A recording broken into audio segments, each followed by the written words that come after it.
Hello all, நம்ம இன்றைக்கி breakfast preparation தாங்க பார்க்க போகிறோம். இப்போ வெங்காயத்தை கட் பண்ணி வச்சுருக்கோங்க. அது கூட தக்காளி சேர்ந்து நறுக்கி வச்சுருக்கோம். இப்போ ரெண்டையும் சேர்ந்து வதக்கிக்கணும்.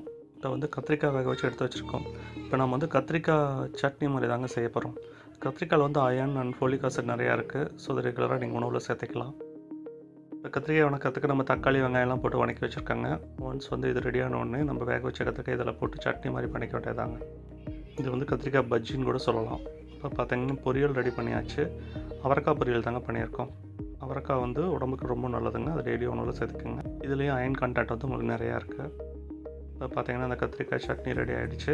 நீங்கள் வந்து இதை சாப்பாட்டோட பண்ணி சாப்பிட்றதுக்கு நல்லாயிருக்கும். இட்லி இருந்தால் இட்லிக்கு கூட இதை தொட்டுக்கலாங்க. ஸோ இது வந்து ரொம்ப டேஸ்டியான ஃபுட்டு. இந்த வெட்டி வச்ச அவரைக்காய் தாங்க நீங்கள் பார்க்குறீங்க. அவரைக்காய் இந்த மாதிரி பொடிப்படியாக நறுக்கி வச்சு தாங்க செய்யணும். இந்த மாதிரி சீசன் கிடைக்கிற காய்கறிகளை வந்து அப்பப்போ உணவில் சேர்த்துக்கிட்டே வாங்க. அது வந்து உங்களுக்கு வந்து தேவையான விட்டமின்ஸ் எல்லாம் கொடுக்கும். சாப்பாடு வடித்து ரெடியாக வச்சுருக்காங்க.